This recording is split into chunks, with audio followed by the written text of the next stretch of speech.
Today's collectible spots, we are having a look at the Mezco Pinhead from Hellraiser 3 Hell on Earth.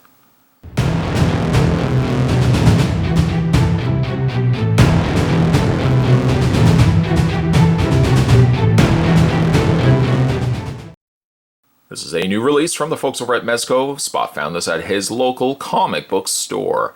Pinhead is recommended for ages 15 and up. It has a warning, choking hazard, small parts not for children under 3 years of age. Not that you would be giving your 3-year-old a figure of Pinhead, but nonetheless, it does have some choking hazards, really, when you factor in the size of the puzzle box and all the other weapons that he comes with. Probably don't want to be giving this to a small child. The package itself does a really great job of reconstructing or breaking down the actual configuration box featured predominantly, obviously, in the Hellraiser franchise series. The multiple different face plates are represented here on the side of the box, as well as on the front of the box, too. As for the back of the box, there's an image of what the figure is going to look like. With a read-up saying, deep from within the dimension of eternal torments comes the High Priest of Hell himself, Pinhead. We're bringing the leader of the Cenobites into our realm with an exquisite 12-inch figure, as the cries of the damned rage loudly with anticipation. Pinhead's detailed portrait sculpture captures each grid, scar, and nail of his infamous visage. Looking into the eyes of the figure, you can almost feel the insatiable craving for souls. Great care has been paid to each detail of Pinhead's attire. His vestments perfectly capture the look from the legendary film. The flayed portions of Pinhead's flesh bear witness to his suffering with a realistic wet look finish.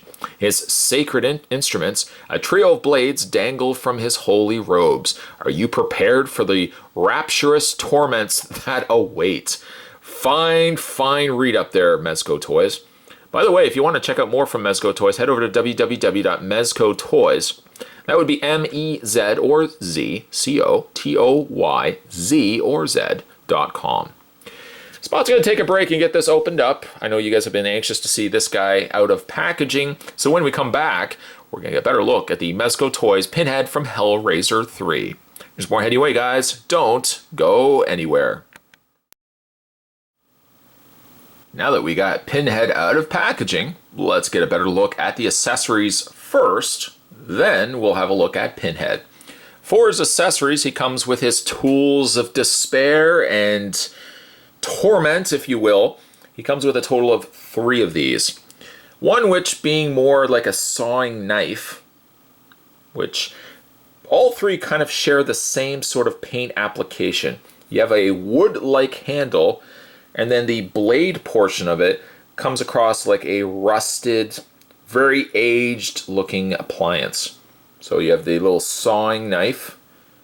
As you can see there, it's been painted to give it, again, a really old rusted look. You get kind of like a hacksaw device with 2 different serrated edges. They don't seem like they're overly sharp, but I mean, again, I wouldn't be going like this to your finger.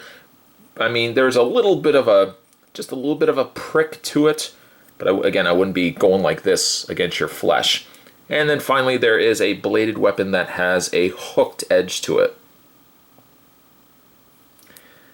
The real money, I suppose, if you would consider it money.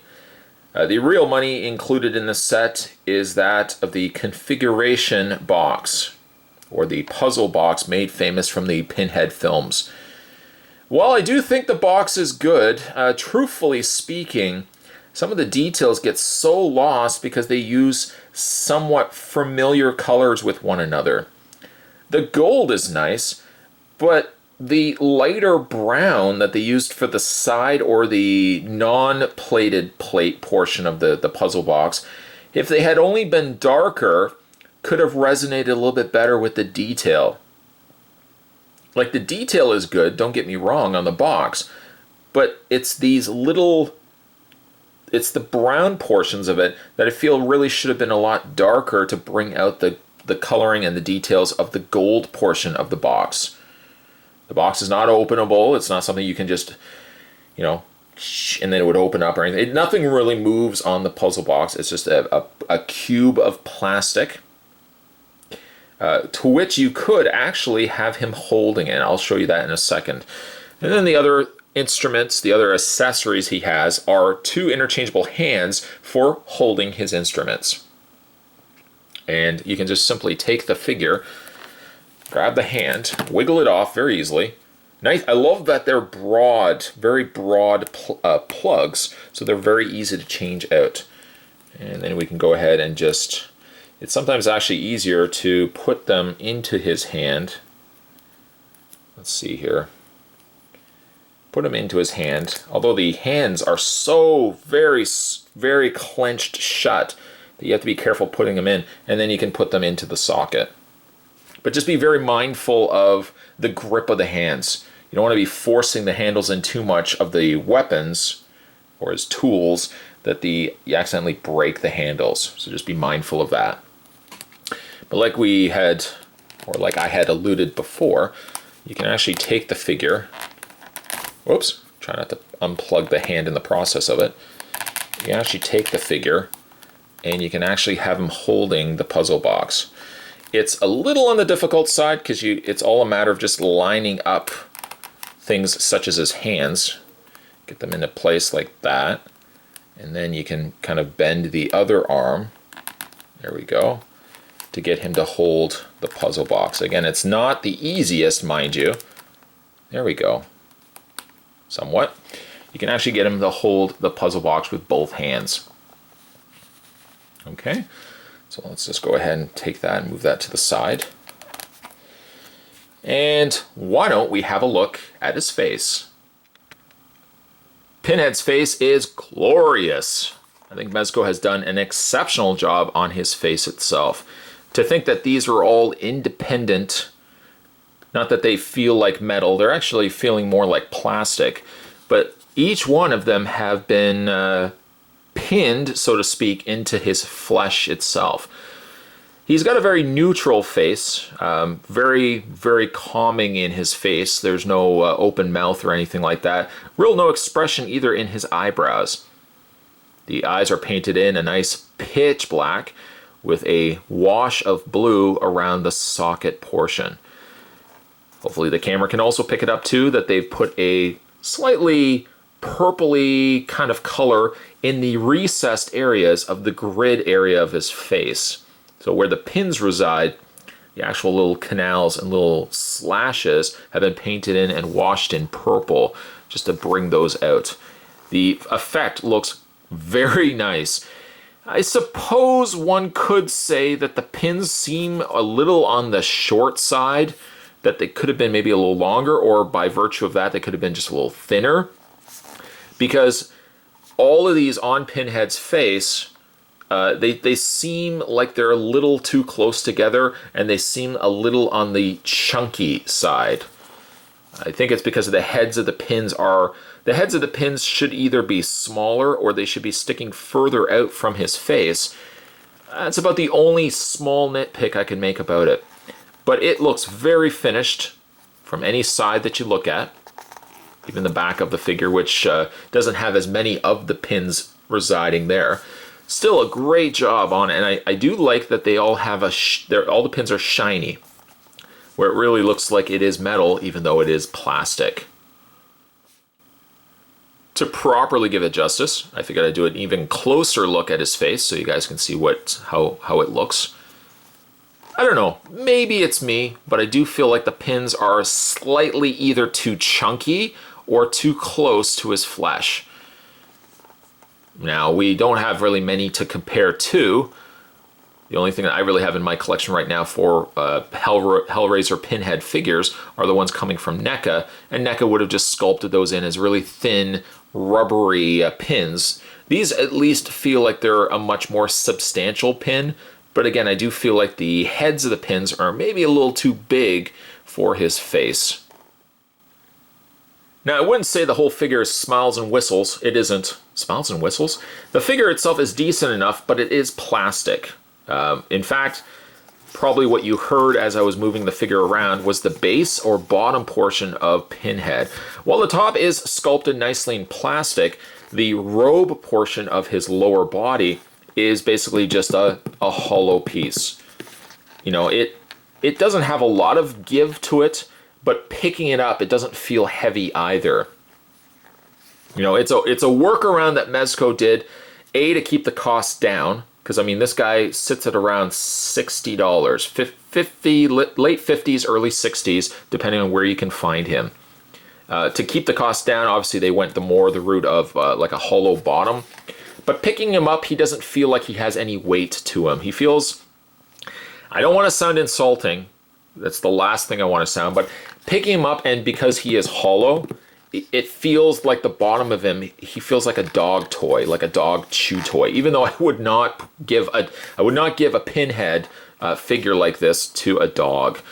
But hopefully you kind of feel or can understand where I'm coming from. Obviously you can get to a higher end collectible. Like this figure I would not compare to the upcoming, I think it was 3-0 that's releasing a Pinhead as well. And he obviously is going to have a cloth outfit, a cloth robe. Very unlikely that he's going to be finished off the bottom like this. He's probably going to still have legs. You can probably still see his feet underneath. I don't certainly want to compare Mezco to 3-0 because the 3-0 one is going to be about, I want to say about 3 times the price. As an affordable means, if you want still a high-end collectible, this Pinhead does the trick. But again, it's difficult because while he is posable to some extent, I mean, you can't really do much with his torso, primarily really just with his arms and his head. The bottom of it does feel a little on the disappointing end of it. It's unavoidable. Like looking at the figure, he looks good like this, but the moment you pick him up, you know, you feel a little on the robbed side. I don't know what I would expect from the underside of him, but like the fact that it's hollow bothers me just a little bit. When it comes to his posability, now you do have to be a little careful with Pinhead here to move his head, as you don't want to accidentally break or pull any of the pins. He does have a head that moves left and right. It does kind of move up and down as well, but again, I would be very, very careful moving that, you know, that you don't want to damage any of those pins. The only other articulation that he has, you would think that he has articulation right here by the way the crease of the torso is, but there is no posability to speak of. The only other posability on Pinhead is the fact that you can move his arms out and all the way around. There we go. You can rotate the forearms all the way around. You can also slightly bend at the elbows, but mostly they're only there to rotate. And a hinge in the elbow could have gone a long way as well. Then you've got the rotation of the hands. While you do rotate the hands a couple of times, I've noticed that the hands do sometimes pop out of their sockets, but changing them out can still be very easily, and you just pop them back in. Overall, the figure is good. I don't want you to feel like I was picking apart the figure because it's not a bad figure. NECA really did the exact same thing with their bases for Pinhead too, giving us just a fully sculpted bottom where you can't do anything with it. It's not like you're going to be going like this a lot, picking up the figure where you're going to see like its slight shortcomings, because like the rest of the figure is really good. I might just display him like this. I might also just display him holding the puzzle box. But either way, it's a good figure. You really have to kind of gauge a figure like this by its value. The value of the figure is only about a $60 price point. And the fact that you're also getting a 12-inch tall Pinhead, I think it's a good figure. You can't necessarily pair him up with other 6-scale figures also at 12 inches because ultimately, you know, Pinhead will come up a little short, being that he's only primarily plastic. But as an affordable, more slightly higher end version of like an action figure or a 7-inch figure, I think this Mezco does the trick. It feels very different than other Mezco releases, i.e. the Child's Play figures and stuff that seemed very more simplistic. Mezco here with Pinhead, they look like they were trying to give us a higher end collectible. And short of the fact that they were only using plastic for the body, I think they were really successful. The real looking pins in his head are a nice touch. Still feel like they could be a little bit off. And even though I kind of made fun of the little bottom portion of it, I know, again, the good in all of it is the fact that we're getting a really good Pinhead figure here. Even if like the bottom of the base is really just plastic, like you would say, well, Spot, what would you have done with the bottom base? What would you have done? I really probably would have done the exact same thing, to be honest.